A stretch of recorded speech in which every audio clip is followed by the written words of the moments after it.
Hey everyone, welcome to another Third Apron podcast. I'm your host, Yossi Goslin, NBA salary cap analyst, and I've got Sam Quinn from CBS Sports joining me again today.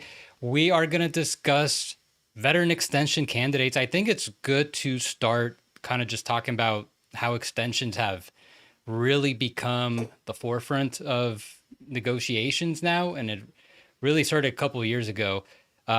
Quick note, looks like this might only be on YouTube for some reason. It's not on Twitter right now, but that's all right. Yeah, I mean, like extensions, the trend really started about 5 years ago once, the shutdown happened due to COVID and the salary cap. The league and the union agreed to freeze the salary cap so it didn't go up. So players that were on their last year of their contracts with so much uncertainty with the salary cap just decided, why don't I just extend? If the cap's not rising, I could get just as much as in an extension than what I could, get as a max contract as a free agent. And ever since, that's just been the trend. So no more, like in 2019, you had a lot of players, they needed to become free agents so they could maximize their earnings. Now players are playing it safe, extending now, figuring out their destination later. But along the way, the new CBA made some modifications to the way the extensions are. Now they've increased the limit. You can get a much higher raise on the first year. And that really changes the game. Now if you're a player, free agency, now the way we look at it, we're not really looking at who's going to be a free agent. We're looking at who are the extension candidates. How much can they get? Will they get the whole thing? How much of it can they get? That's kind of become the new frontier, with trades being the way that players get moved now instead of free agency. Yeah, I think an important point here too is that there's kind of a feedback loop where there was this starts in 2020 with COVID, like you said. So a lot of players just signed extensions, but there was also, I think 2021 or 2022, I think it was 2021. There were a lot of teams that saved cap space for Giannis because they thought he was going to be a free agent. And then the Bucks trade for Drew Holiday and Giannis extends. And what happens is we have this 2021 offseason where all of these teams have cap space and there just aren't enough free agents to make it worthwhile. So, like, remember there was that week where there were like 6 teams that were really going hard at Kyle Lowry, and like you were getting this reporting like New Orleans really trying to get in on Kyle Lowry, like these teams that really shouldn't have been trying to do that. But that's how dire it was in free agency. So I think what happened that offseason was it kind of told teams, well, the best players aren't going to be available in free agency anymore. Therefore, it doesn't make sense for us to preserve cap space. And that creates this feedback loop where now more players are saying, oh, teams aren't preserving cap space, so more players are extending. And we just keep going and going and going in that direction to where we are now, where like the best plausibly available free agent this offseason is like Miles Turner. And the only team that like maybe Detroit could get in it, but the only team we expect to have cap space is Brooklyn. So I don't want to say free agency is dead. I think what Philly did last offseason was interesting. And for a variety of reasons, I think we might have a little bit of a comeback to free agency over the next few years. But for now, the model is you get your money from your own team. And then if you want to trade in the future, you deal with that at the time. So like we're going to be talking about pretty much like the best players in the NBA here, because those guys don't really move via free agents anymore. They extend and they figure out their futures after that. Right. And free agency. So one of the, like, as you just alluded to, one of the effects of all these players extending is teams choosing not to have flexibility, extending more of their players, re-signing players, and trying to get good value contracts. And just teams are operating very close to the luxury tax, very close to the apron levels. And slowly, this has eliminated cap space from the league. It's just been kind of each year, fewer teams are having cap space. Like it kind of averages between like 4 to 7, to the point that this year we just have 1, most likely. And not only that, but the pool of talented players available on free agency just gets smaller and smaller. So if there aren't really any really like great attainable players out there, then yeah, it doesn't really make sense to have this flexibility. And we've seen the price of salary dumps go down. Players were only like teams don't really want to spend a premium, pay like a valuable draft pick to get off a guy.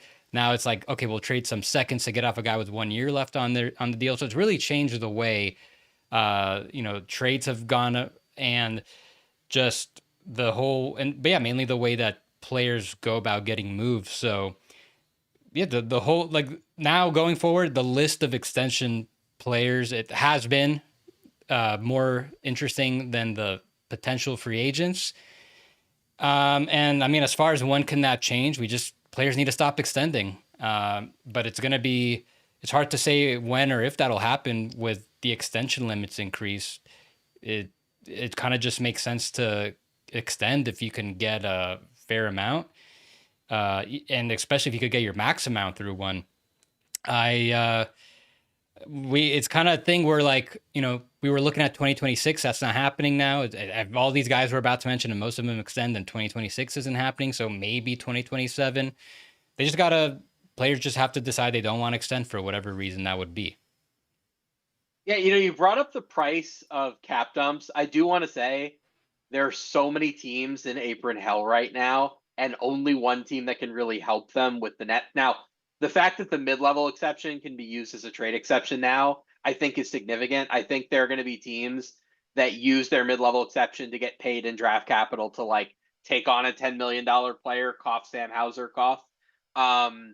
But I am going to be watching that very closely, because Brooklyn is kind of in this catbird seat where if you need to dump a bigger contract, that's kind of the only game in town. But yeah, I think that's a good overview of the environment. Before we start getting into the specific players that we're going to talk about, should we just lay out like what the extension rules are?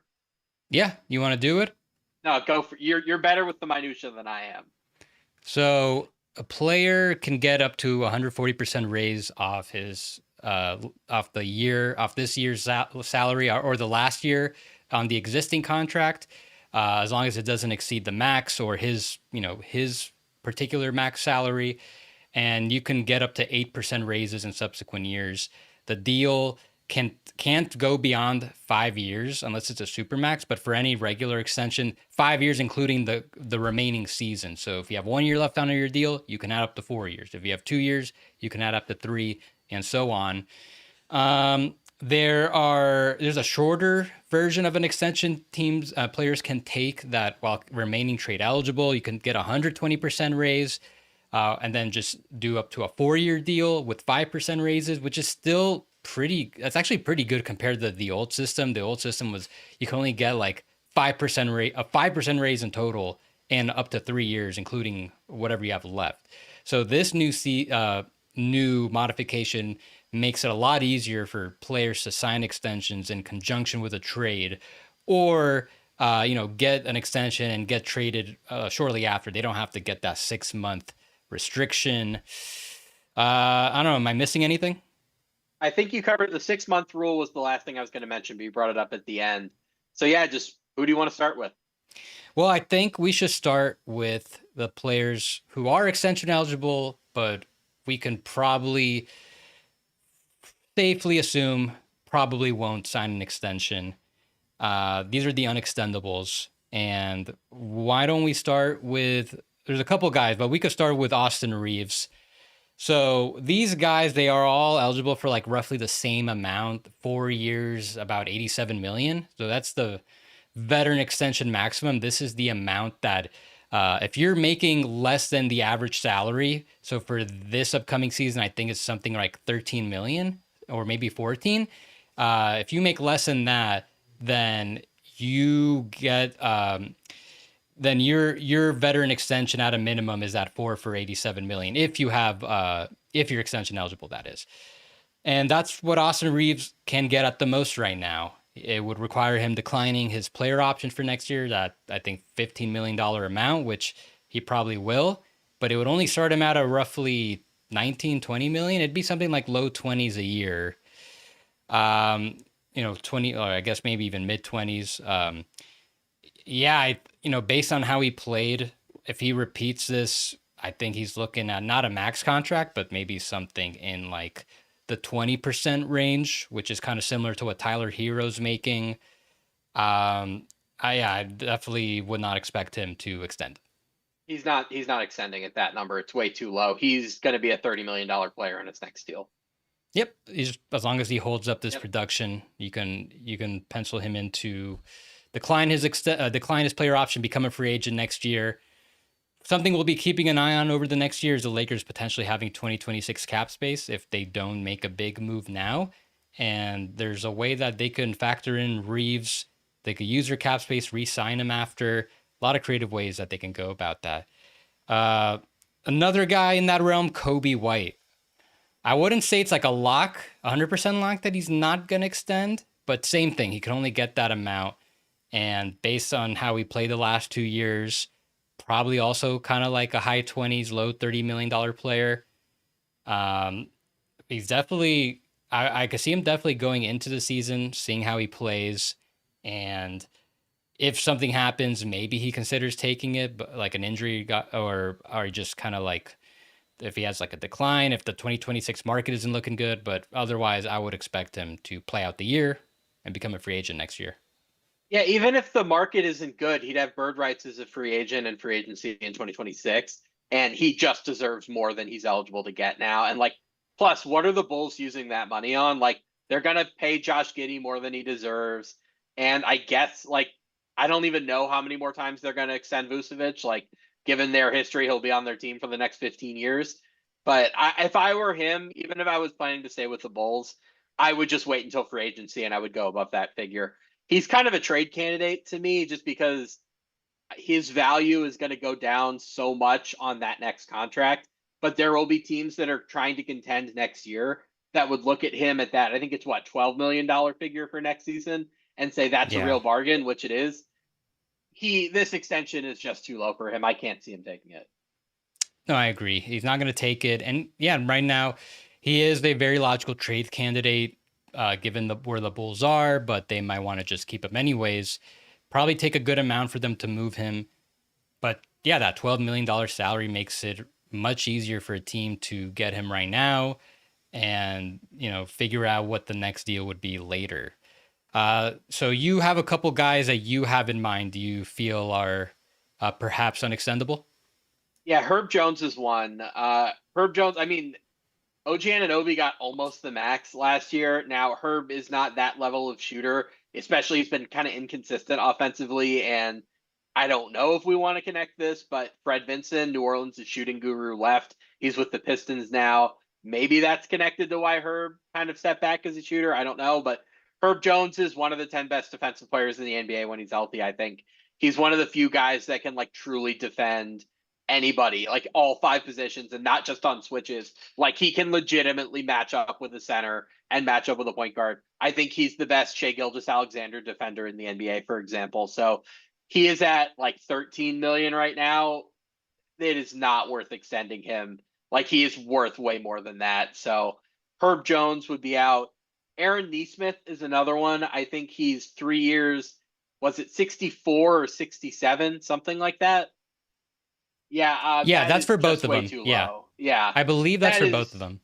that's way too low. Like we're gonna talk about Mikal Bridges in more depth later. Mikal Bridges is eligible for 39 million a year in his extension. Aaron Nesmith is eligible for 22 or 23. I think they're pretty close to each other in terms of value right now. If I'm Aaron Nesmith, I'd rather just kind of play it out. And in a few years, I think he could probably be more like a $30 million a year player. Like 3-and-D players like that are that good on both ends. And like he has a little bit off of the dribble too. Like he's not Danny Green. So I think that's too low for him. I can't imagine him extending at that figure. So usually I think it's pretty risky for teams to extend players when they have multiple years left on their deal. You want to, unless he's like a no-brainer max guy, you want to get as close to the end of the contract as possible, because these are like high-level role players. And I think, you ideally want to see how they play, how they shake out, because you extend the player super early, sometimes it could burn you later. Herb Jones is interesting. He's a guy I wrote about when I wrote about the Pelicans earlier in the offseason, I kind of argued maybe it would be worth giving him his max extension now, which is roughly 3 for 64. Uh, so they did something very interesting 2 years ago. He had a team option. They could have played out the year, and they declined it to make him a restricted free agent. And because he only had early bird rights, he basically got the mid level. Had they kept him for that third year, he still would have been restricted, but they would have had them pay him way more. So the Pelicans just decided, well, we have nothing else to spend our money on 2 years ago. Instead of using the mid-level on someone, we already have a pretty deep team. Why don't we just get Herb Jones paid now and on a pretty cheap deal? So now I would say it's coming into their favor again, where his max extension, I feel like right now, based on what he's done, that's kind of like where his value is. If he gets a little bit better, okay, then we're gonna have to then it's a different conversation. He's definitely going to be looking at something much higher. But if he if you feel very high on him, that he has more levels to go up, see if he takes that extension now. You make the offer. He's too good. I think he's too good for that price. With Neesmith, I think you got to wait a little bit. Right now he's on a bargain deal, and I get the theory. I think he should get better, and he's definitely undervalued. I don't know. I think I definitely want to. If you really think, and I could see the Pacers making the offer now, especially how far they went. They could look at whatever that would be, making low 20s. That's like less than 15% of the cap. They can look at that and just say, like that's just like 2 years from now with the way the cap is rising, that's nothing. So if he continues to get a little better, incremental improvements here and there, okay. But I don't know, maybe that one I'd wait a little bit, but I would have to say, I kind of feel like, I don't know. I think here's where we disagree a little bit. I feel like if the Pacers offer that, he's going to take it. I guess the logic there would be that he hasn't made much money yet because his current deal is below market. So it guarantees him, like, at that point, enough, like, he'd get up to around 100 million in career earnings at that point, I think. So, like, I guess maybe. I do want to point out, you brought up something interesting with Herb Jones, which was declining his team option and making him a restricted free agent. That is becoming a much more common tactic. And I'd point to Oklahoma City as kind of the example of a team that did that really intelligently. They did it with, I believe, Lou Dort, and they got him for like 5 for 80, something like that. They did it with Aaron Wiggins. They got him for 5 for 45, which is like bonkers cheap, especially since that contract descends. And then they got Isaiah Joe for 4. It might have been 44. I don't have the number off the top of my head. I think teams now, in an environment in which they expect the cap to rise 10%, maybe not indefinitely, but at least for the next several years, are going to look at a lot of extensions and say, if these raises cap out at 8%, and especially if we can get them to be flat, they're going to become relative bargains just through the rising of the cap each year. And plus, a lot of these guys, you're not extending them at market rate. You're extending them at a prescribed number that they're only allowed to get up to. So I think teams that are thinking about long-term cost control might say, we're willing to absorb some risk at the end of a deal to make sure that, like, if this goes right, we're going to have guys locked up for several years. I think on the team side, you extend whenever you can, basically, unless it's somebody who's really injury prone or you're worried about their trade value or something like that. I think teams are going to be pretty liberal with extensions. I think the players are the ones who might want to look around and say, maybe it makes sense for me to wait a little bit and try to, like, actually get what I'm worth. Well, I don't know. I feel like teams are going to start to push back a little bit on extensions, but that's mostly with like some of the higher, like borderline all NBA guys. I think there might be some pushback there on on what a no-brainer max is. So as far as some role players go, like Aaron Neesmith, like, lower end starters, I don't know. It's hard to say. I got to see how things play out, but just based on as we were discussing this, I do get the feeling that, especially how far the Pacers have gone, that they'll probably offer him that extension this summer. I could see them viewing it at like, as something super team friendly. And, a 10% rise in the cap, it's a lot of money nowadays, like where the cap right now is at around 154, which means the following year is going to be like 170. Like it's compounding to the point where, yeah, you could take these long-term risks a little earlier and you'll probably be okay as long as the player keeps playing as expected. But we saw last year the Pacers, they went to the conference finals and they went out and extended like just about everybody. Neesmith, they brought back Obi Toppin, McConnell, everybody. So if, just given how far they went, I think at this point, I think there's a good chance they will offer him that. And I guess, again, this is where we disagree. I feel like he would probably take it. I guess time will tell.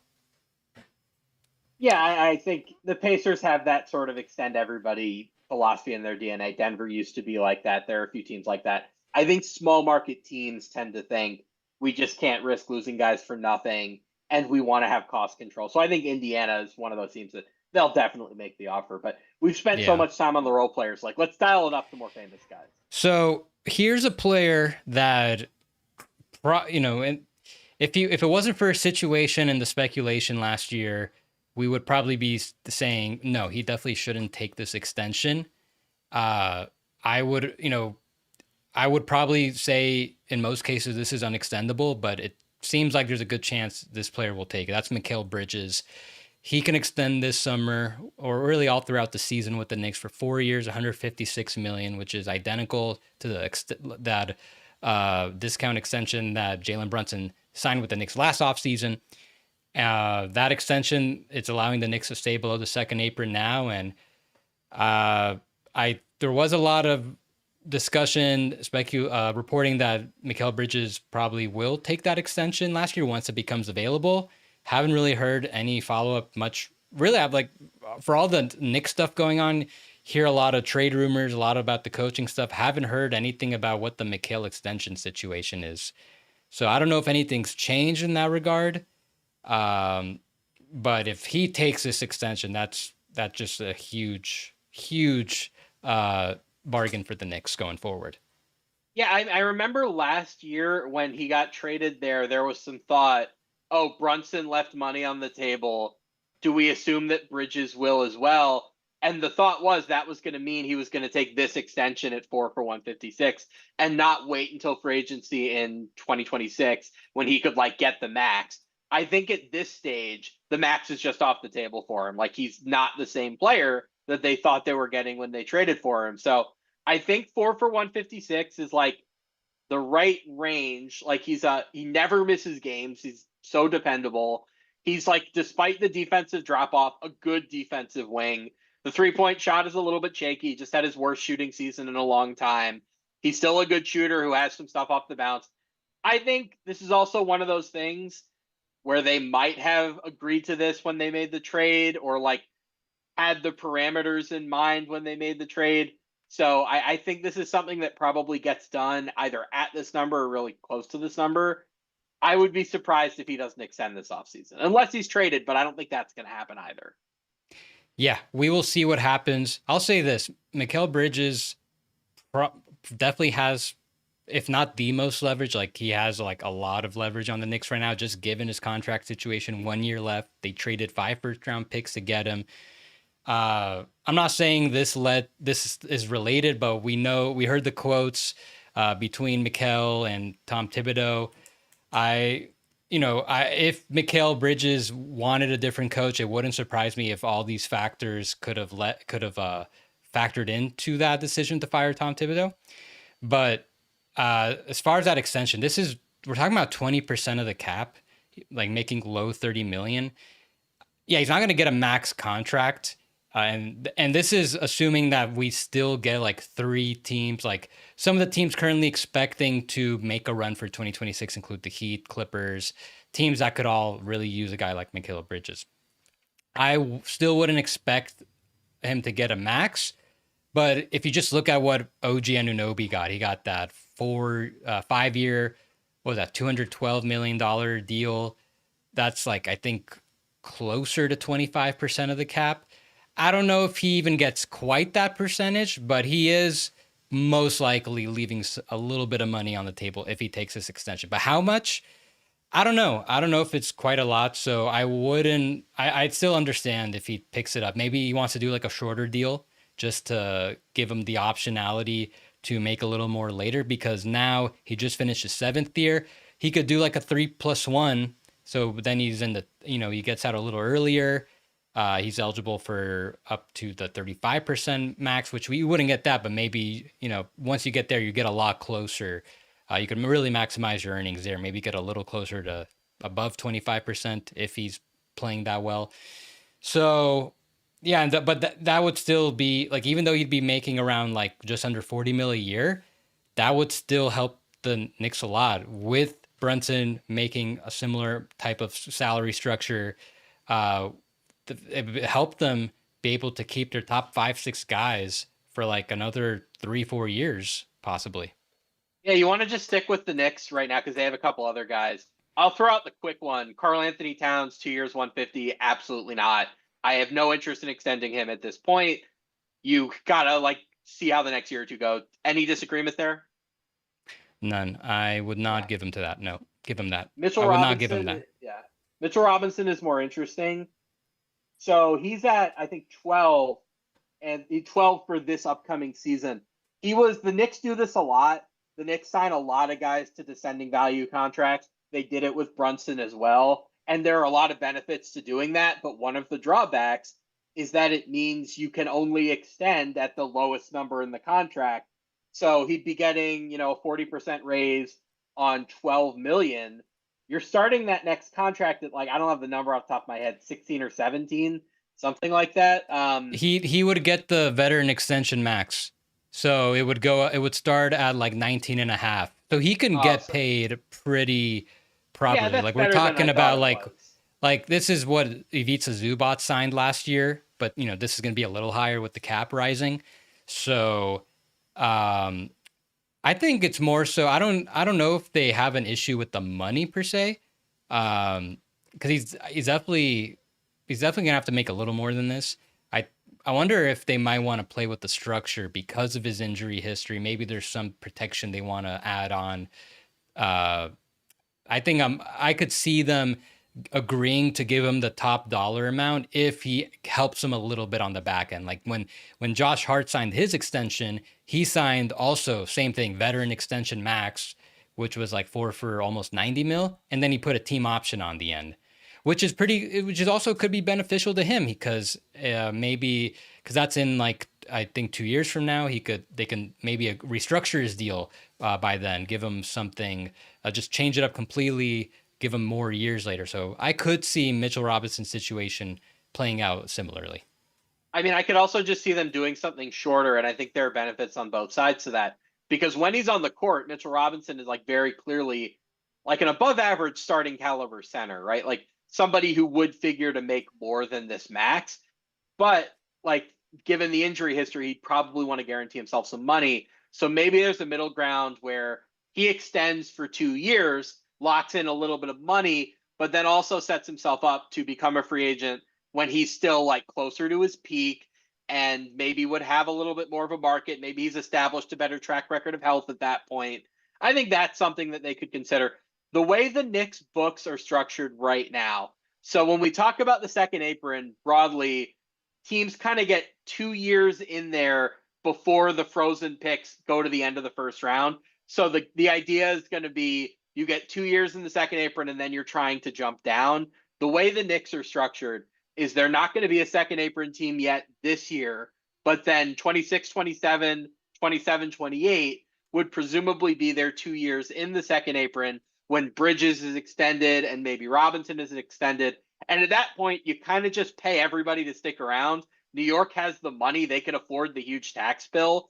So my thought would be you extend Mitch and you just deal with it later. And if you have to try to trade him, you try to trade him. But you just keep as many guys in the building as possible.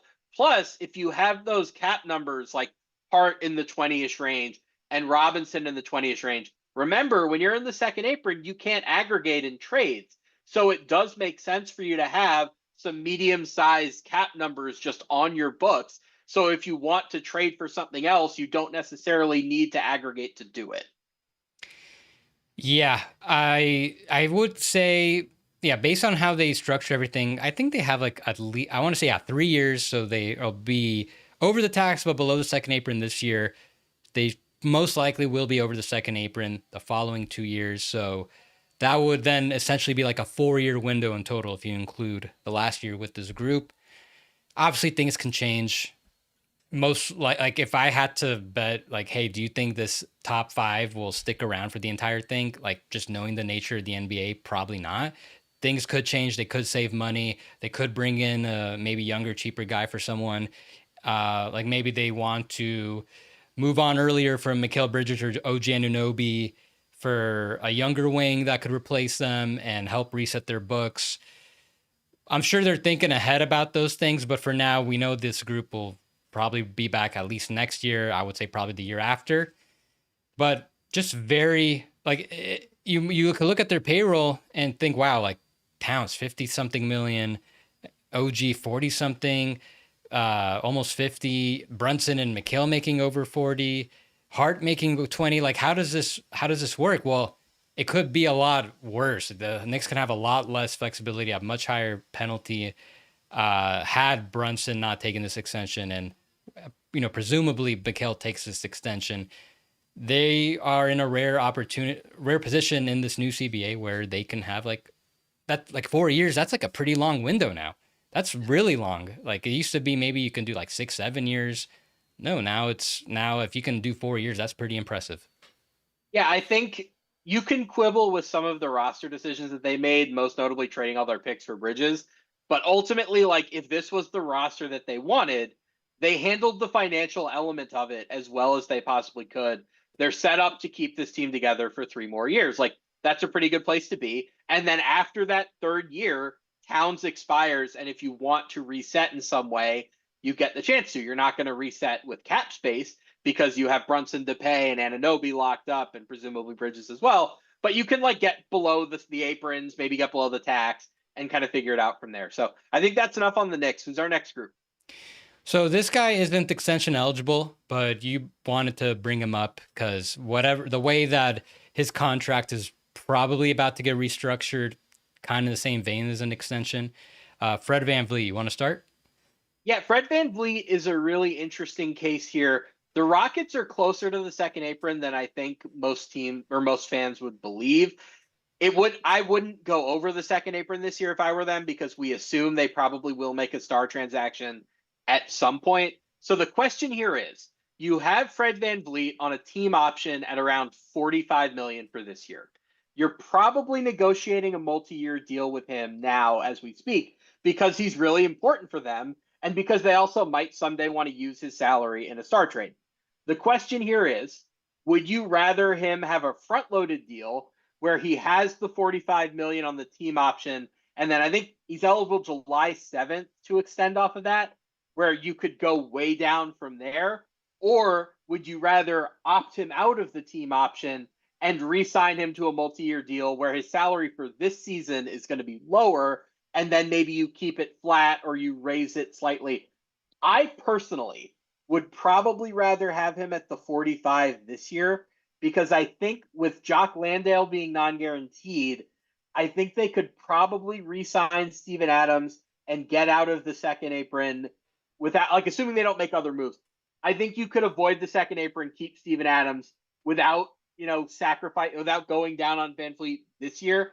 And the reason I would do that is I would want to save more on VanVleet in the next few years when maybe you have Jabari Smith on a new contract or you have Tari Eason. And then like a few years from now, you even start to think about Amen Thompson. So I am of the opinion they should probably keep the salary high this year. I'm curious what you think. It depends if they want to keep flexibility open for a trade, because if they do those things, they cut Jock Landale, they decline Aaron Holiday, and then they'll have to restructure Fred's salary probably on the lower end. If they're also going to bring back Steven Adams, stay below the luxury tax, I would guess that they don't want to exceed the tax this year, because the only other way they can create more space but to give Fred a higher salary that declines would be by trading somebody else, whether that's like Dylan Brooks, maybe bringing back someone cheaper. And I don't know if they want to do that. I would, if I would guess that they're gonna probably keep it lower.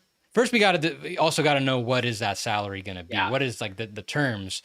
What do I you think the project, math is? Yeah, I would say like three between 90 and 100. Does that sound right? yeah, and I put that structure in my Rockets mock off season, and Rockets fans thought that was too much. But the even if you think he's worth less than that, he's this is probably what he's gonna end up getting, somewhere between like 90 to 100 over 3 years. If you just look at what Rudy Gobert and Drew Holiday did last year, they got 25% pay cuts, and then they added 3 or 4 years. And if you look at if Fred follows that blueprint, he'd be going down to like the low 30s, like 33. And then the question is it going to be closer to 100, in which case it has to increase, or is it closer to 90 and maybe you could keep it flat? Um, Alternatively, if it is 90, then you could consider doing a decline that starts a little bit higher. Um, so it just depends what the total comes out to. If they can get it to 90 or even lower over 3 years, okay, then I think you get the best of both worlds. You start him higher, it declines, and you still have the flexibility to bring back Adams and keep the flexibility open to do a star trade later if it So the happens. other thing to keep in mind with Fred is he was an old college guy. Like I think he was 4 years at Wichita State, or at the very least several. So he hasn't been in the NBA that long. He hasn't been in our lives that long, but he's already 31. So I think getting several years for him is going to be a priority. I don't think he's going to be it's not going to be as important for him to maximize his per year salary, which is what he did when he signed with Houston at that inflated number on a shorter deal. I think this time around he's going to just focus, can I get a 3 year deal? Makes a lot of sense. I'm not sure that they're going to try to duck the tax. I certainly think they're going to duck the aprons. Yeah, no, well, no, I think they're gonna duck the tax this year because I think they'll pay tax eventually, but I think They have they're a lot gonna of tax want paying years ahead of them. Because Yeah, just that team is young and expensive. Yeah. but right now I think they might consider paying tax if they do get an all-star. Like, let's say they do all these moves they make that puts them right below the tax, and then there's a trade that comes up that requires them to increase their payroll.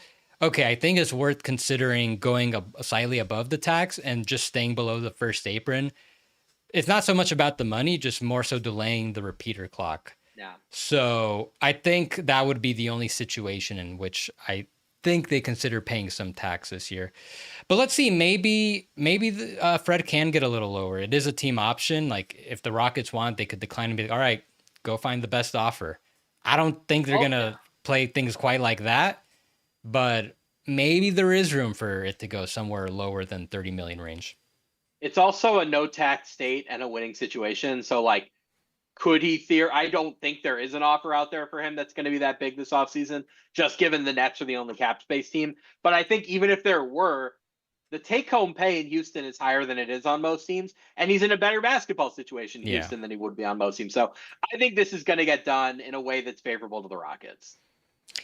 More favorable to the Rockets, then it's probably looking like less than like $30 million a year range, which would work out pretty nicely for them. But I don't know. Time will tell. I think ultimately you just gotta pay him whatever is fair. I think there's still a lot of discrepancy. Like a lot of Rockets fans that watch him every day feel like that's too what that valuation I gave is too high. But technically the Rockets do have the leverage here, so we'll see how it plays out. So the next category of guys are the ones that I would assume are probably going to ask for the max. They've been making the max, but are they going to get the max? There's a select few of these guys. I would say let's start with Trae Young first. He's going to be extension eligible. The max for him is 4 years, $229 million. I'm more interested in knowing what exactly the valuation is because I've seen a lot of people throw like it should be like 40 million a year. So like 3 for 120, 4 for 160. I'm thinking a little bit higher than that. Like, so 4 for 229, you're talking, what is that, 60 a year? That is a Uh, non-starter for me. I'm not yeah, touching at that price. Yeah. but I don't know if I don't know. I think 40 a year in this rising cap environment. What is that percentage? Like 27 or 25? I think that's maybe 25%. I think he could get a little big better than that. I'm thinking something like 4 for 200. So roughly 50 a year. But like with the ascending, right now he's making 45. So it's kind of the thing where you're just slowly building off that. And it never touches 60 mil. Maybe at most it's like 54, 55 on the highest end. But then that's still like 20. Then that goes to like 25 or 24% of the cap with the way that the salary cap's gonna rise. So yeah, somewhere between 40 to 50 a year, most likely. I think that's where So everyone's pegging him. I think I'm in the same ballpark as you. I'd probably be more like 180, 190 than 200. I think the structure is more important than the actual number. They are going to have Jalen Johnson starting a new contract this year, and they're going to have Dyson Daniels starting a new contract next year. It would be important to me to get this contract either flat or ideally descending, just to make up for how much more money they're going to be paying their core guys moving forward. So if you maybe wanted to get, like, say it's 4 for 180, start at 50 and then slightly go down as time passes, that's something that I would consider. But we also just have to talk about the reality that, like, given who Trae Young is, given his stature in the sport, he might just say, I am not taking any extension that's less than the max. So then the question is, what do you do? I've got news for you. They tried to trade Trae Young in the past, and they never got anything close to an acceptable offer. I don't think if they put Trae Young out there this offseason, they would get any especially interesting offer. Like, the one that's kind of interesting to me is Sacramento, because let's just be honest, the Kings don't really know what they're doing. So if the Kings came to you and said, like, we'll swap Zach LaVine for Trae Young, but also give you control of several of our first round picks, I might just do that because I like to be in the business of owning Kings picks. If it's not that, I don't see a trade out there. So let's fast forward to free agency next offseason. Who are the big cap space players? The Lakers. You're not putting Trae with Luka. That just doesn't make sense. The Heat. You're not putting Hero with Luka. Or Hero with Trae. That doesn't really make sense.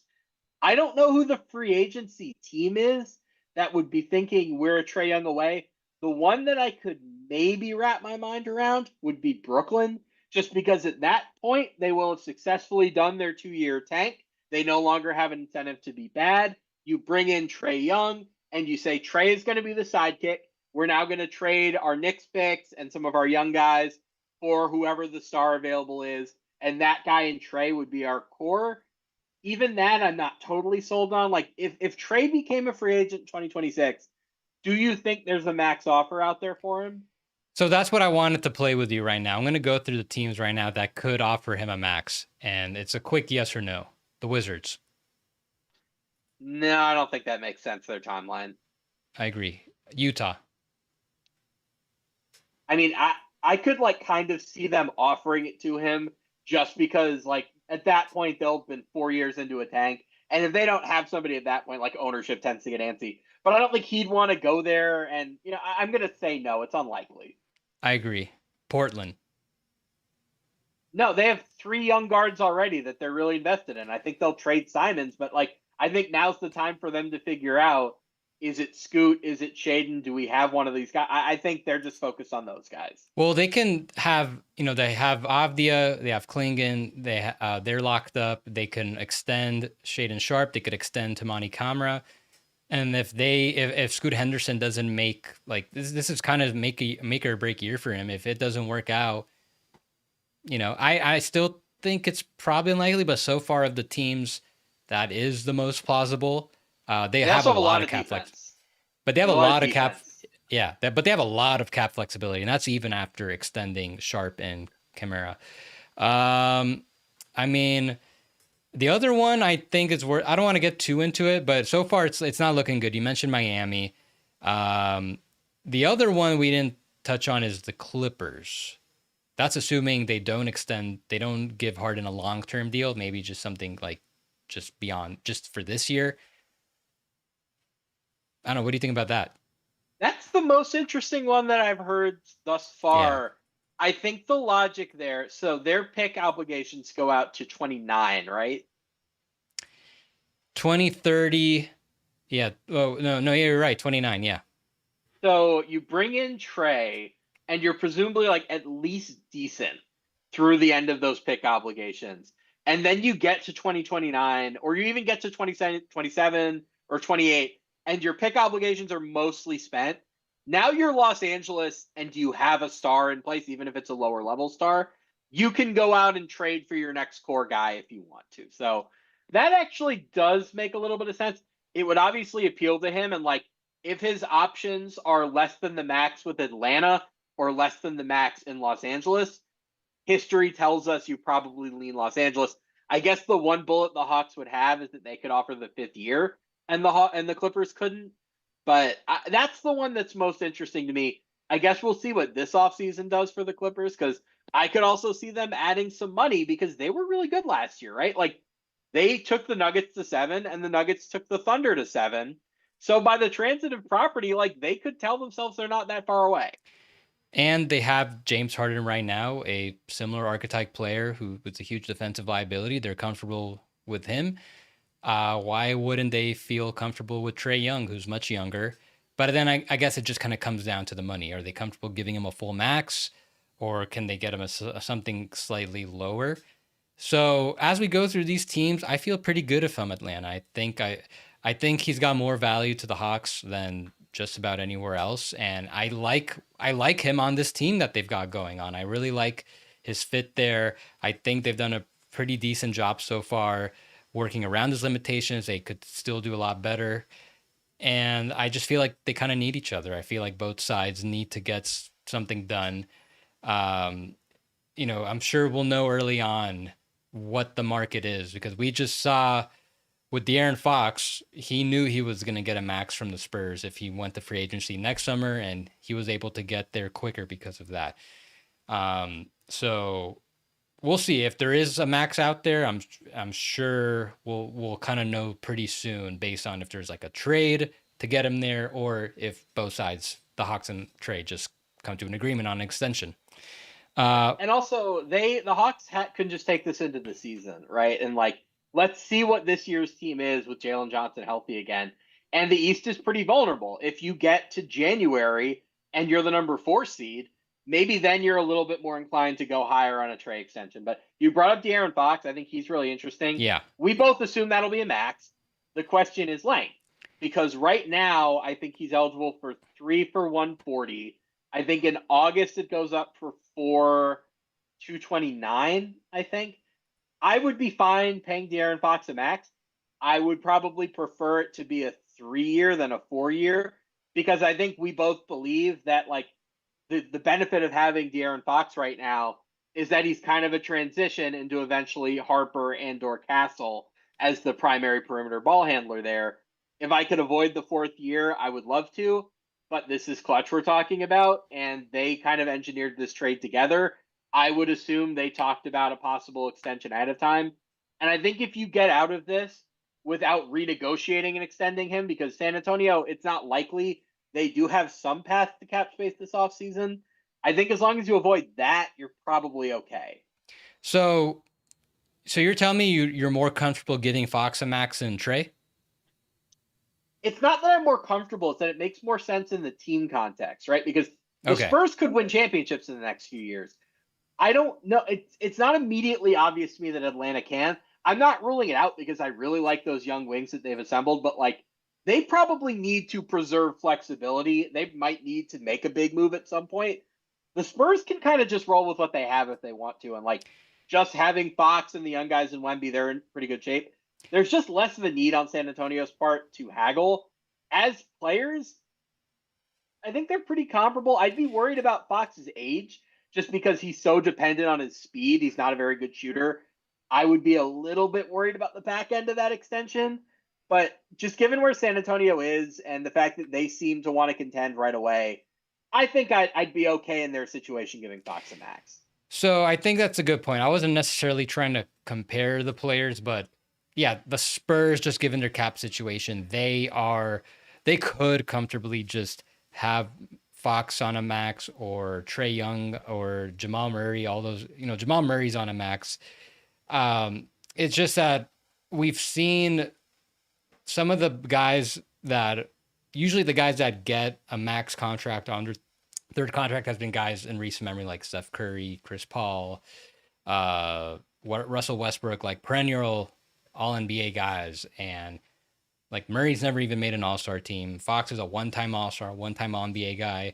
Trae Young technically has more of a pedigree than these guys. He's more accomplished, but everyone's in agreement. Yeah, he probably shouldn't get the max. So I just gotta stay consistent. I wouldn't feel comfortable giving De'Aaron Fox the full max. I think that 4 for 200 that I gave for Young, that's pretty applicable to Fox too. I'd be more comfortable with that. Just get him slightly less. But you bring up a good point where, okay, what if you can get a year shorter? That's similar to what the Pacers just did with Siakam. He could have gotten a 5-year max and he got 1 year shorter. But I get the feeling, just based on how the transaction went down, the fact that Fox wanted to be there, I would assume there's probably already some kind of understanding that a max extension is going to get done. And I guess that probably gets done. I don't feel great about it, but it's also not the end of the world for the Spurs given their cap situation, like you mentioned. If I were him, it actually might make more sense to me to take the 3-year and try to position myself for the next contract after that when he's 1 year younger, because you do have to worry about the physical decline given how reliant he is on his speed. So I actually do think that might make sense for him. But you're right. Ultimately, based on the nature of the transaction, I would assume he's just going to re-sign for the max. I think this is a nice segue, though, to another possible Spurs candidate, which is Kevin Durant, who is eligible for 2 for 111, I think, at the time of a trade, but then could get up to 2 for 128 or 2 for 124 rather. I would be very queasy about giving him 2 years and 60 plus million. So yeah, this was the first question in the chat by David Giovanazzi. I see you asking about, could you go over what KD could sign for post trade? So if let's say he stays with the Suns, then he can do only up to 2 additional years because of the over 38 rule. And that would be 5% raises off his current amount because he's already above his max, which would total 2 for 124 in total value. But if he signs that, he has a 6 months trade restriction. So then the inverse is true. If you do the 5% raise instead in between, then it's more like, what was the value you said? 2 for 111. Okay, I didn't do the math, to be honest. I haven't even looked into it, but it might be something like that, 111, 112. David in the comment thinks it might be 118. But I think I just took that from Bobby Marks. I don't know that number off the top of my head. I can check if you want, but yeah, apologies. I didn't do my research, guys. But I'm looking it up right now. Keep talking. But I don't think that's really significant. I think, if KD gets traded and the 2-year slightly shorter max is offered to him, I would imagine he'll take it, or we're talking about like a $10 million difference at this point. I don't know. It's not something that I'm really like thinking too much about. I feel like he'll just, if there's an extension out there, great. He'll take it one way or the other.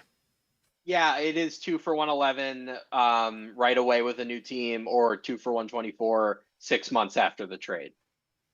Yeah, at this stage in his career, if he can get that, you take that. Even 2 for 111, I'd feel a little bit queasy about it. It depends on the team, right? Because San Antonio has this advantage where Wembanyama has 2 really cheap years left, and Castle has 3 really cheap years left, and Harper has 4, blah, blah, blah. So fitting in 3 max years for Durant is not that detrimental to them. If it's Houston, where Şengün is already getting paid and Green is already getting paid, and you have Smith coming up and you have Eason coming up and you have Van Vliet, like some of those guys are going to be in the trade, but like Houston has to be thinking about the tax and the aprons right now. That's a little bit harder. Minnesota has a lot to think about here because any trade they make for Durant would hard cap them at the second apron because they'd have to aggregate. That makes a huge difference for them, because they might have to re-sign free agents. So having a hard cap could be kind of a disaster for them. So this really depends on the team, right? If I'm Minnesota, I really might like be hesitant to give him this extension, or like I guess he's locked in. He doesn't have an option, so you can't lower his salary this year. But I would be looking for some concessions on his part depending on the team. It's Well, just going to depend where he goes more than anything. there's another team that could fit him in on a max extension that's in his list, Oh, along with the Miami? Spurs. Yeah, I'm looking at their cap sheet right now because you got Bam. He's gonna start his max extension, and then you got Hero still making low 30s, and then you swap presumably Wiggins. They're gonna have so much flexibility to give him his max and still fill out the roster. You know, whatever you can turn Terry Rozier, Duncan Robinson into. You still have a lot of flexibility to bring in like another $20 million guy. You can you could bring back Davion Mitchell on a long-term deal, maybe one of Jovic or Highsmith too. They are, getting off Jimmy Butler in the trade they did got them pretty well positioned to bring in KD over these next 2 years. Yeah, that'd be a pretty. Now I'm looking at it. Yeah, I mean, Miami just makes a lot of sense with their cap situation if an extension is a requirement. So the benefit for Miami is that they have, number one, a lot of guys on rookie deals, right? Where like you're gonna have Jovic, if he's not in the trade, contributing at a low price, and Jaime Jaquez and Kelly Whereas 3 cheap years left. And this is also the Heat we're talking about, who have that like 8th man undrafted free agent factory in Sioux Falls. So they're gonna have 1 or 2 guys that we haven't heard of who are gonna be able to give them bench minutes making nothing. So it's less detrimental to them to give KD that extension. So I do think that makes some sense. Am I super enthused about a team of Hero, Durant, and Kate and Bam? I'm Next not year, crazy yes. about it. Yeah, I guess Next year, yeah. The East is so vulnerable right now that like maybe you just put that team together and you see what happens. I don't know that I necessarily would be crazy about it. The kind of guy that I want on Durant's next team is like a downhill driving guard, somebody who's a really good finisher, because that pairs so well with Durant shot making. KD doesn't really get to the rim that much anymore. I would be more enthused about getting him on a team with Fox. I know he doesn't want to go to Memphis, or he hasn't in the past, but like John Morant would make a lot of sense for him. The Houston athletes would make sense. I don't know that Hero is really that guy. I think you get pretty perimeter oriented at that stage. And Bam is like not the best offensive player. He's like his value is being derived more on defense. So I don't know that I would really be crazy about that. I think they'd be very good. I don't know that they would be like a championship team. And to give up the picks that they'd probably have to give up to make that trade, I think you have to be, because they're already out. This year's pick, which I think is going, I don't even remember, Oklahoma City, number 15. They're out their 2027 pick to Charlotte. If you trade, I don't know, you're 29 and you're 31 to get Durant, you're pot committed. Like, this is your team. You don't have the bullets to make another star move. Do you want to do that for a 37-year-old? Maybe. I don't know that I would. I'm with you there, but I think they might view this opportunity as a no-brainer. They might feel like, screw those picks, bring in Durant now. The East is wide open. I think, you might not be crazy about it. I'm not that crazy about it. Maybe they are. Maybe they think that will be the missing piece to get them to a deeper playoff run. And it just, again, financially just works so well where they would stay below the tax this year. They'd be able to stay below the tax the following year too. This is a good transition to another interesting guy. Let me make one more Miami point. Yeah. I hate that I'm about to make this comparison. These are 2 human beings that should never, ever, ever be compared. But I'm just going to do it anyway. Might Pat Riley have just a little bit of Nico Harrison syndrome, where he doesn't care about the picks because he's not going to be around when they're gone, right? Like, if he, like, Pat Riley is, 80? Like, he might just be thinking, I don't care about giving away those picks. We'll get KD and they'll deal with after I'm gone, like Nico with all the picks that he owes. I think that's a possibility. I don't think they've been caring about the picks for a while now. Fair point. No. So anyway, who are you going on to? Yeah, no, Tyler Hero, because he has 2 years left on this deal, which is looking pretty good for the Heat. And after that, if they do bring in KD, okay, then you're probably going to pay some tax, assuming you give Tyler Hero his max extension. Then you're going to have Bam and KD on maxes. And Hero, I don't know if it's quite a max salary. I don't know if he gets quite there, but it's going to be pretty close. His extension is for 3 years, 150 million. How do you feel about that? Absolutely not. Like, I know he made an all-star team, and that's great, and he puts up numbers. Did you see what Cleveland did to him in the first round? They built an entire offense around going at him. It was so blatant that they were talking about it in the media, right? Like, think about the kinds of teams that are actually winning right now and how high the defensive bar gets in the playoffs. Like, I'm not saying you can't win with Tyler Hero on your defense. I don't think that's true. They made the finals twice, although he was hurt for one of them. I am just not looking at him as that caliber of player because he is so vulnerable on defense. 3 for 150 is too much. I don't think I'm going above like 3 for 120. Like, you do 40 million a year in this cap environment where the cap's going up. Okay, I could maybe wrap my head around that. I am not doing 3 for 150 given his defensive vulnerabilities. If you're going to be a max player and that bad on defense, the bar is just so much higher on offense, right? Like, Okay. Tyrese Halliburton might be worth that at that point where you're a max player just because of your offense. James Harden at his peak, the guys like that, the guys who are like walking top 5 offenses, that's what you have to be a max player in this environment when you're a really detrimental defender to me. Okay, so would you agree that right now he's properly paid at low 30s? About right, yeah. So he's making about 20% of the salary cap. That extension, his max extension, would put him to 25% of the cap.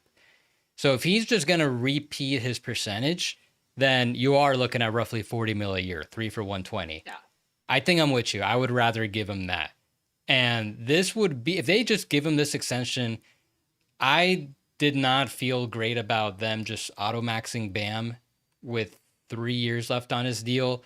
Like, there's a very short list of defensive first players that get that have gotten max contracts, and like Rudy Gobert hasn't aged quite well. I'm not saying Bam is gonna like, it's gonna be quite like that, but I think they kind of got ahead of themselves giving him that extension because he technically could have qualified for the Supermax. He can, if he won Defensive Player of the Year in one of these years. And I feel like that's what they were kind of getting ahead of, instead just locking him to 30%. With Hero, it's like, what are you getting ahead of if you're giving him this max extension, 3 for 150? Do you think he's going to get like close to a max offer in free agency in 2027? Will there even be cap space like that in 2027? Well, remember, so during the Damian Lillard negotiations, we kind of got a glimpse into how the league views Tyler Hero because they were offering him around to all of these third teams because Portland didn't want him. And what we learned was that the league doesn't think Tyler Hero is that good, right? Like, that should tell us that the offers for him in free agency probably wouldn't be that high. By the way, Yossi, how dare you bring up Defensive Player of the Year for Bam? Don't you know the voters are biased against him? Isn't that he and Anthony Davis both like yelling about that? They're never going to win Defensive Player of the Year because the voters don't like them. That's their version of the story, and I guess I'll stick to it. Yeah, and Victor Wembanyama's in the league now, so he's never going to win it. Too. Yeah, yeah. That's the other thing. Like, how do they not? Like, that's it. It's Wemby's award until he doesn't qualify. Well, he didn't qualify this year. Like, I think given his size, you do kind of have to worry about, is he going to play 65 games most years? We'll see how that plays out. I mean, I think as long as he plays 65, he's probably going to win. But then after him, you also have this generation of like Chet, who's going to be right behind, and Cooper Flagg, who's going to be right behind. Like, I think the Bam AD Defensive Player of the Year window is just probably close at this point. Yeah. Another guy I want to get into, he's on a max now, definitely looking at something less. You didn't really want to get into him, but I think he's worth touching on because I do get the feeling there could be something done. Zach LaVine, he's got a almost $50 million player option for next season for 26-27. And like I mentioned with the Fred VanVleet situation, how I think we're looking at another like Rudy Gobert, Drew Holiday type of decline and extend situation. Now look, I mean, I'll just leave that to you. How do you want to start with that? It's something the Kings would do because the Kings don't know what they're doing.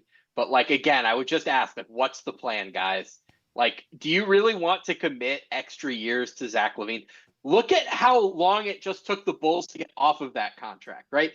Now, if it's declining, if it's at a lower figure, it might be easier. But given the injury history there, given the weaknesses on defense, and just given the reality that that team isn't going to be very good, it just seems like way too much risk for not nearly enough reward.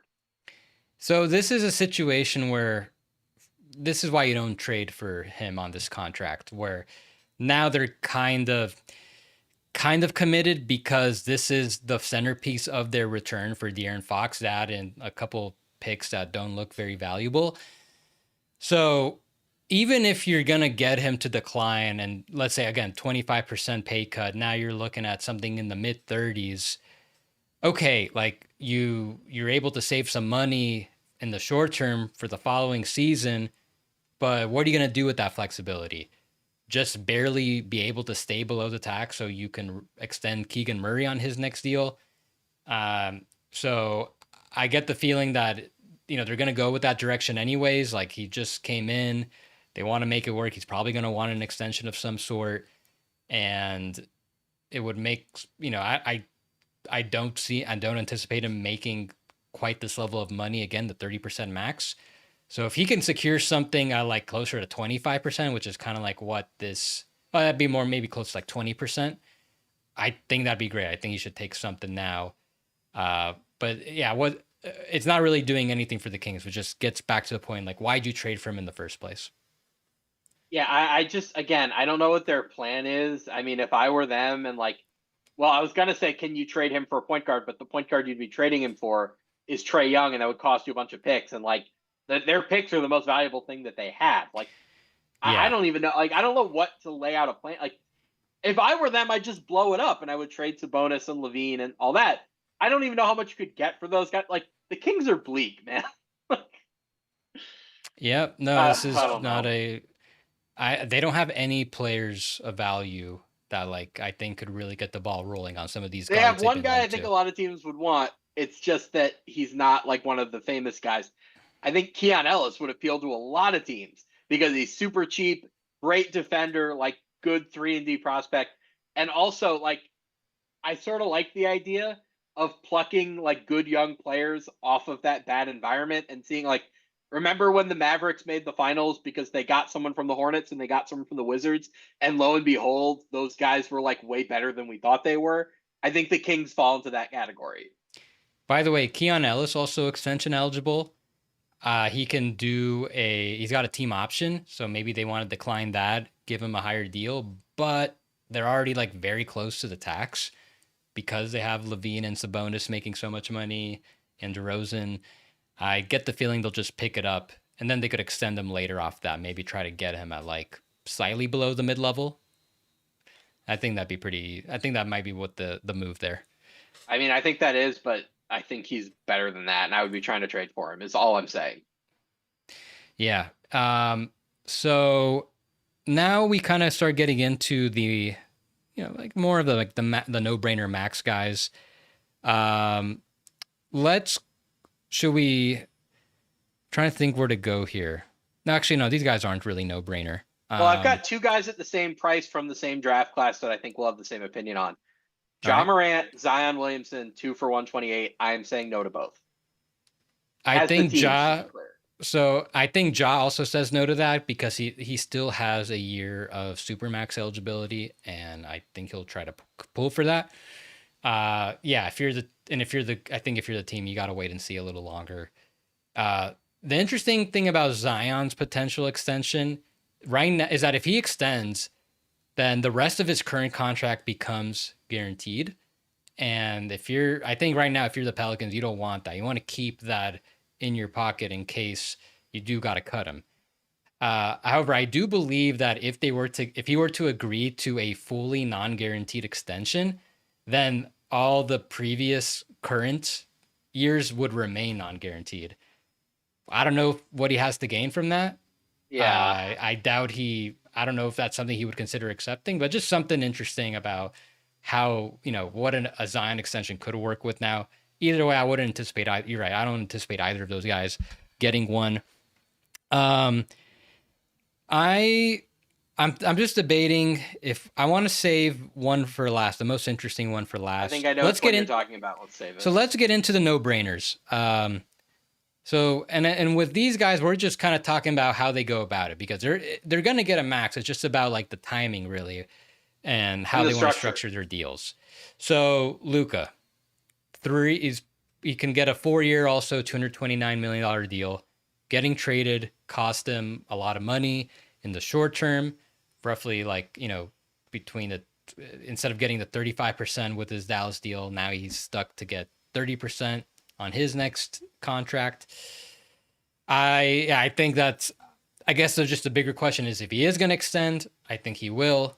And then he just probably takes the shorter term offer, a 3+1. So then he can get 10 years of service by 2028, opt out, and sign the 30% max, start to recoup some of that lost money. Any disagreements there? So yeah, it's just going to be about length. So the 2+1 is what can get him the player option. 2+1. My bad. Yeah, the 2+1 gets him to free agency after year 10 when he can get the 35% max. If I were him, and we're going to get it like this is just me conspiracy, blah, blah, blah. Like, I don't read too much into this. It's just what I would do. If I were him, I would sign a 1+1 extension. That still can get you to free agency after year 10. It's just the player option year would be year 10. The reason I do that is that I want to align my free agency with somebody else we're going to talk about soon, Nikola Jokic. Do I expect the two of them to ever team up in free agency? The answer is no. If I am both of them, do I want to apply pressure to my current teams to be aggressive in building the roster? Absolutely, I do. I want that threat out in the air. So if I were him, I'm only signing the 1+1 with the idea that after that second season, the player option season, which would be 26, 27, I don't know. I'm forgetting my years here, but you get the idea. I would want to set myself up to at least have the threat of Jokic looming in the air so the Lakers know, hey, we can't mess around here. Like, we've got to really go after it and try to win a championship. And then plus, if either of those situations go belly up, it's nice to have the option, right? Because just think about how hard it's going to be to compete for championships in the West moving forward with Oklahoma City and San Antonio and Houston. I would like to have the out if I were him or if I were Jokic or if I were both to be like, maybe I go try to build something in the East. Like maybe I take Brooklyn up on its cap space. Just something to have in the back of my mind. I'm extending if I'm him. I just don't know if I want to tie myself to the West before I know what the roster situation looks like. You just unlocked a very interesting thought process in my mind. It actually makes sense for two other reasons. The floor is yours. So number one, he actually would make a little bit more money in the short term because if he signs the long-term deal, it's 8% raises. He can just opt out, technically make a little bit more because the 10% raise in the cap, he makes a little bit more money technically. But two, then you're just applying the pressure on the Lakers at all times. I mean, I don't know if I'm sure that the pressure's already on them to put, the roster around them a certain way, but now, this is your young superstar that you traded not everything for, but like still quite a lot to get, and you need to keep him. Your next 7 years depends on it. If Luka wants, he can really put the pressure on them over the next 3 years to, do whatever, to construct the roster however he sees fit. But at the same time, yeah, like there is that, then there will always be a team with cap space trying to position themselves for him. Like I don't know if it's, if he wants to align with Jokic, I don't know if that means going to the Nuggets. I doubt they'll be able to position themselves like that. No, but maybe there's a team out there that tries to get both. Yeah. I'm thinking it's Lakers. You want to have that option, or you go east and you like tell the Nets to clear the book, something like that. So Jokic Yeah, is a good one to bring up here too. He's eligible 3 for 221, I think. Is that the number? 212. 212. If Yeah, I were him, I would just say I have no reason to sign this right now. This is not me saying like, oh, Jokic should ask for a trade. I would just say like, go prove that you deserve me, Denver. Like maybe go shop your 2031 or 2032 pick. See if you can improve the roster. Show me what you're going to do in free agency. Like just show me that you deserve this extension before I sign it. I think if you're Jokic, you can pretty confidently go into next season without an extension and know that a max extension will probably be available to you in the 2026 offseason. So if you want to get that extra year guaranteed, then play it out. I would be shocked if he doesn't get a 4-year extension. I would assume he's still going to be like a top 3-4 MVP caliber player next year. But at the same time, he can just take that 3-year deal. And if he is still up there, what is he, 30 now? So, I mean, the risk is he potentially not going to get a max deal Yo, see, by the time no, that deal's stop. done. The only, and this is the same goes for Luka. The only thing that's going to prevent him from getting a max is if somebody pushes him into a volcano. Like, come on. If he tears his ACL, he's still going to get a max. If he tears his Achilles, he's still going to get a max. Like, look at So- Klay Thompson got a max off of a torn ACL. Durant got a max off of an Achilles. Jokic is getting a max if he wants one. That simple. No, what I mean is, if he plays out this 3-year deal, could he potentially would it be a little riskier to be extension eligible later than getting this 4-year deal now and locking that max in? No, I think he's fine either way. The risk is Like, nothing the risk is nothing probably could the happen same. to him Yeah. in the near future that would Yeah. really prevent him from getting a max. There are guys that have yeah. to worry about that. He's just not one of them. I think he should just do whatever is most comfortable. If it's just like, does he want to do it now? Does he feel like signing the document now, or does he want to put it off a year from now? I think that's the only thing he really needs to weigh. Apply pressure. That's all I'm saying. Because Yeah. Denver, like, look, Denver has this pick in 31 or 32, depending on the protections on, I think they owe 2029 to Oklahoma City.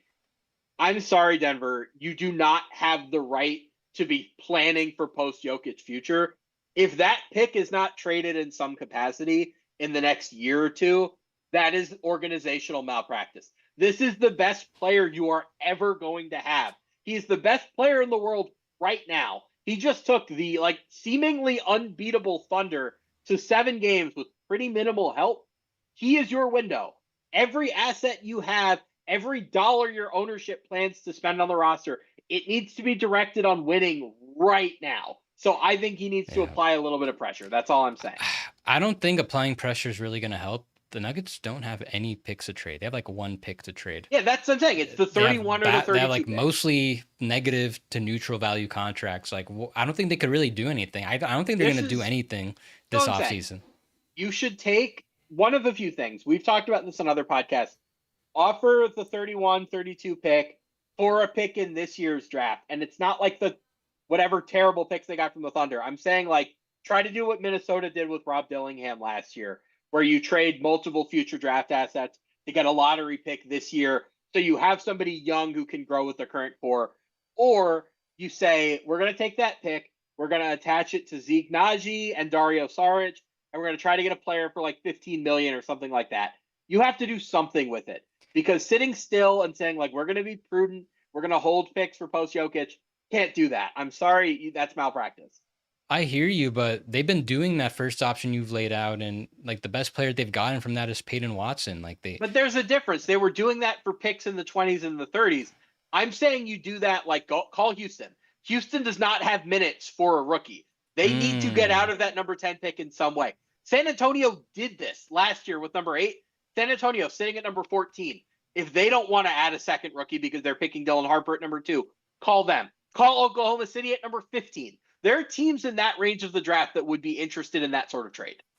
Okay, now I see where you're going with this. Yeah, I can see that just kind of like retroactively shows how low value the Nuggets traded their previous picks, those like Mhm. 2025, 2029 picks that like that far out in the future at the time for what they got, just like, oh, here's the 30th pick and 2 second-round picks. Like the value of far out future picks, the value in them is that they're always going to stay valuable. There's always a lot of variability. There's always time on them. So they undersold those ones. So if at a minimum they can get like the 10th overall pick, maybe they could even get like, I don't know if the Rockets have any extra picks in this draft, so like a little bit more after that. Yeah, I would be a little more on board with this. I can't say though that it's going to really thread the needle for them. I just think The I fl- think for the most part, it's just the money issue. They're just so tied up at the top with all these players. They have 3 max contracts.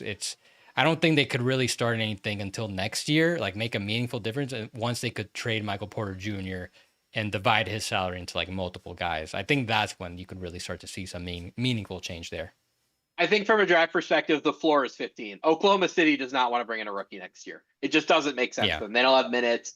So like go talk to the Thunder. You can Ooh. get 15. Now try to get 14, try to get 10. Those are picks that make sense. Like I'm just saying, get somebody in the door now who can like be a rotation player next year and then have upside for the future. That's all I'm saying. I just don't want them to sit on their hands. What if they get 15 and their 2027 pick back? So with the logic, so you get your 27 pick back.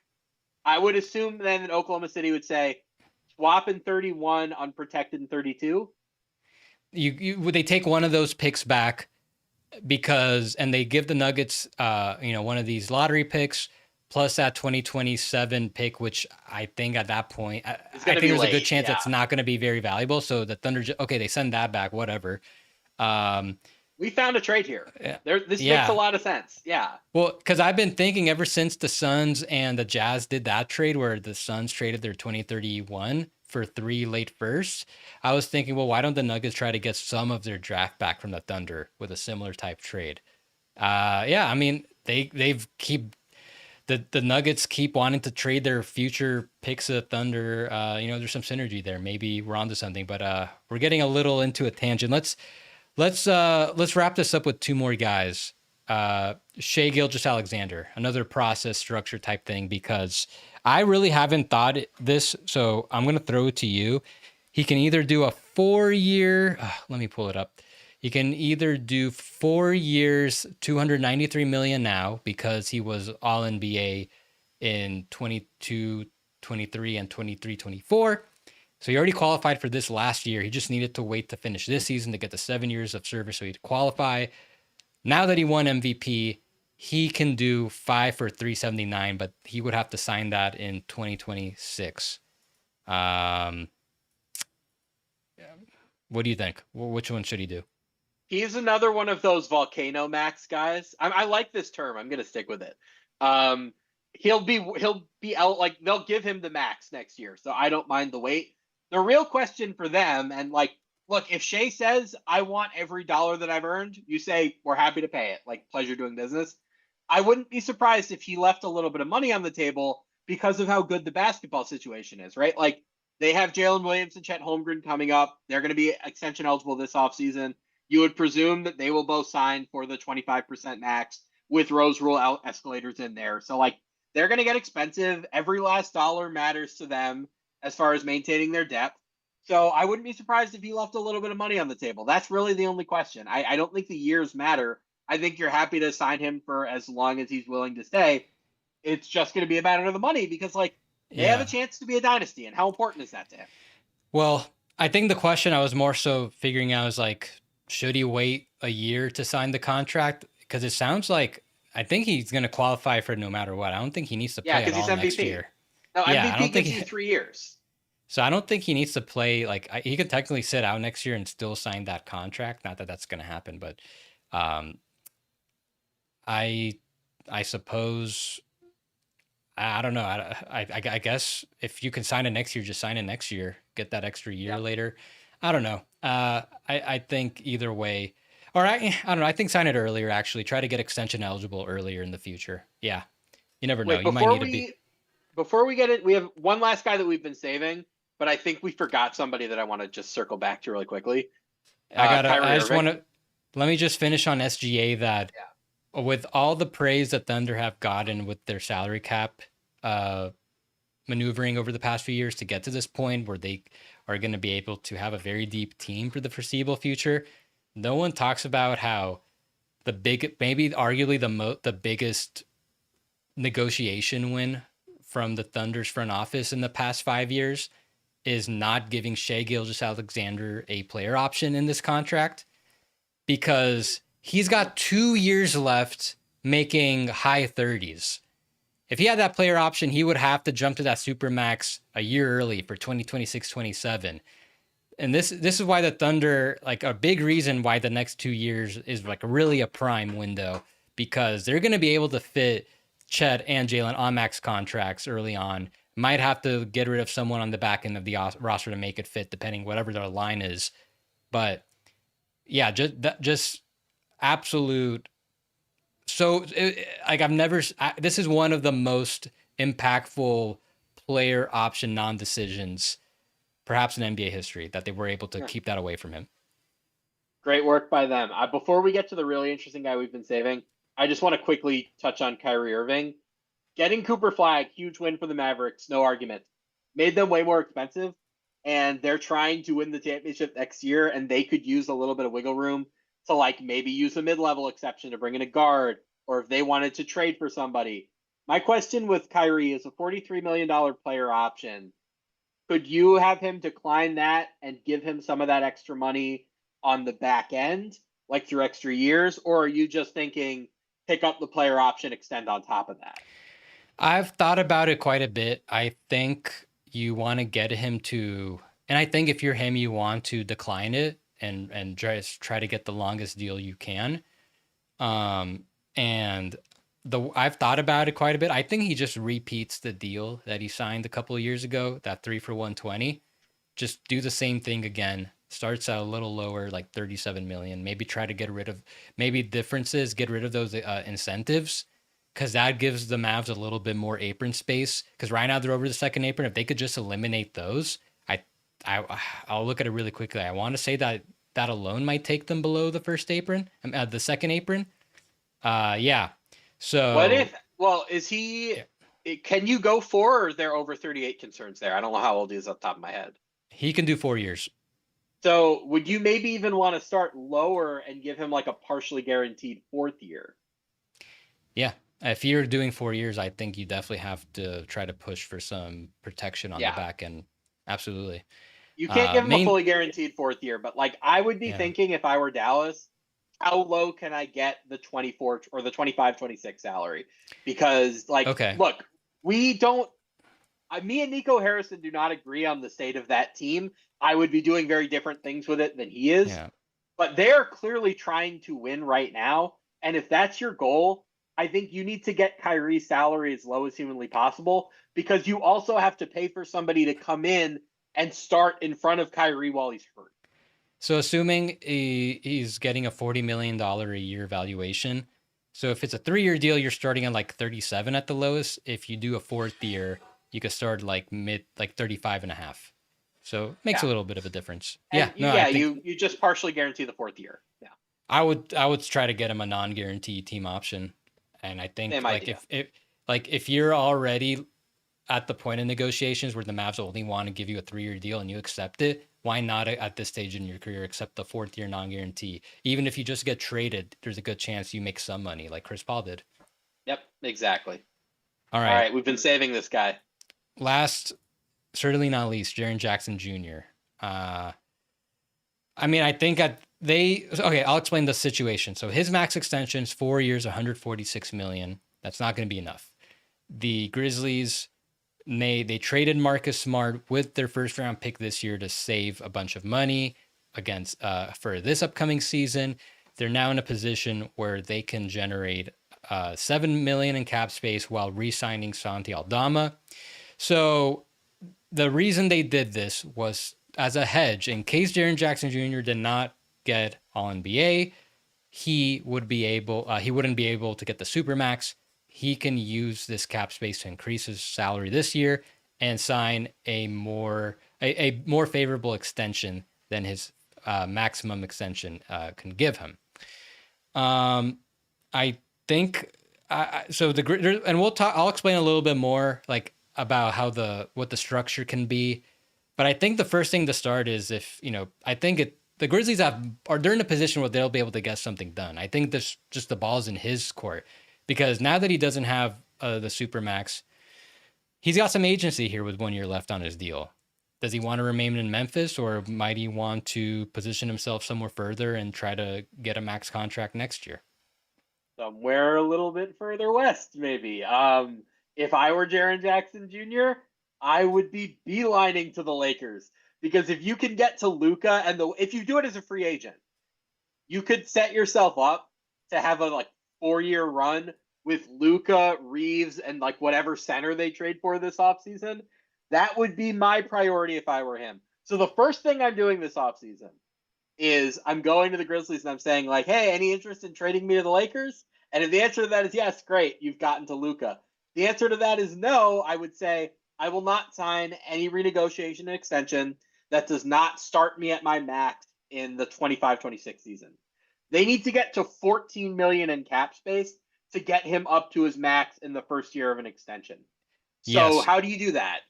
John Conchar is at $6.7 million. You trade him, and now you're in the ballpark where you can find the small savings the other way. You can do that without renouncing Santi Aldama, who's very important. But I think there's a twist here. Let's say you're Memphis and you have this path to cap space.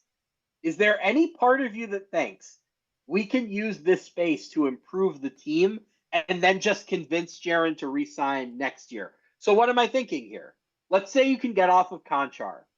There's a $17 million difference between Desmond Bane and Jaylen Brown. Boston badly needs to save money. Is there any part of you that's thinking, could we trade Desmond Bane and picks for Jaylen Brown, have Jaylen Brown, John Morant, and Jaren Jackson as our core, and then just pay Jaren a year later? Have we improved the basketball situation enough that he would be willing to wait? That's something to talk about with him as well. Are there creative ways you can use this cap space to make the team better? So you're not extending Jaren now, but you're making him more excited about the basketball future in Memphis. I don't know if that trade, I don't know how I feel about that trade necessarily improving the basketball situation substantially. I think it's just more so what does Jaren want in his career? We don't really know too much about what it is he's prioritizing, if there's a place he wants to be. We're going to know for sure. But we're going to know for sure pretty soon. So they are now in a position to give him an acceptable renegotiation because I did a whole video on it a couple of weeks ago about the differences between the Supermax and he wouldn't have gotten the full Supermax most likely. He would have probably gotten what Rudy Gobert got, 31% of the cap. That would have been a $300 million deal over 5 years, so 61 a year. With Jaren, if he's looking, so he now is a renegotiation. It's not gonna cut it based on their cap space. They only increase it by $7 million. He's looking at getting 25% of the cap. You got to get that closer to 30. You get rid of John Conchar, you could give him $12 million boost. You're boosting his $23 million salary to 35.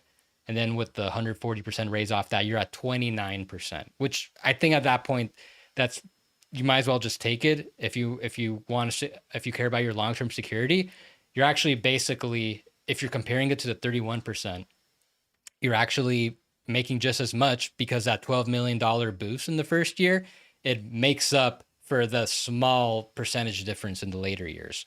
So they've got everything set up to do it. The ball's in his court if he wants to accept it or not.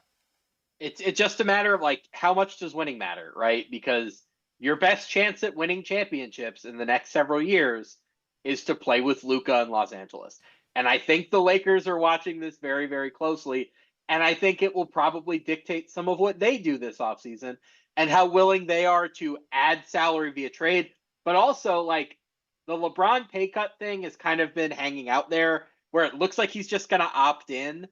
Do you maybe go to LeBron and say, opt out, go lower this year, and then we'll give you a player option for next year?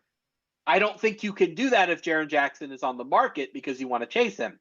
If Jaren Jackson renegotiates and extends, he's off the market. Then if you're the Lakers, it actually probably does make sense to get LeBron at a lower number this year and give him the extra year. So that's something to watch as well. I think that, like, we're talking about this mostly from the Memphis perspective. It's also like quietly one of the most important things for the Lakers this summer as well. Yeah, I mean, the Lakers, they can get to max cap space next year and sign a guy like him to the 30% max and still be able to re-sign Austin Reeves after, while already having Luka on his max extension.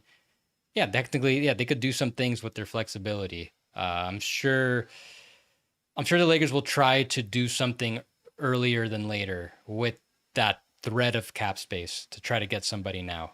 But We forgot one guy on my list, by the way, and this can be pretty quick. Devin Booker, 2 years, 150. Oh, They're yeah. going to do it, and we don't think they should, correct?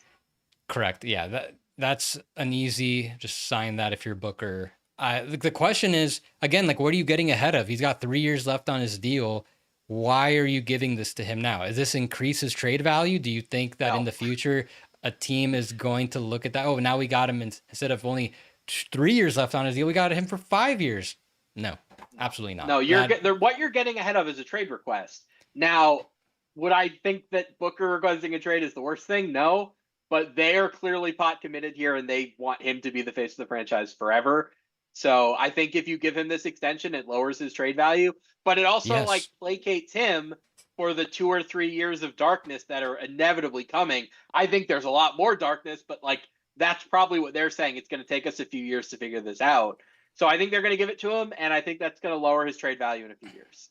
Yeah, it seems like he's involved right now, and given all the turmoil, I'm sure he's got a good amount of leverage to push for this. And yeah, you absolutely take that. You can wait things out, try to lock in more years. But Devin Booker, I mean, how many All NBA teams has he made? Like 2. I think, yeah. And one was third team, by the way, and was like a lot of guys not getting to 65 games, I think. Yeah, and one of them, basically, he got exactly when he needed to become eligible for the Supermax. So that's like that type of this kind of like way where some players are qualifying for a Supermax just by making a third team All NBA ones. I do think we're going to start to see some pushback on that in negotiations. You got to reserve the Supermax for like these perennial All NBA first, second teamers, in my opinion. All right.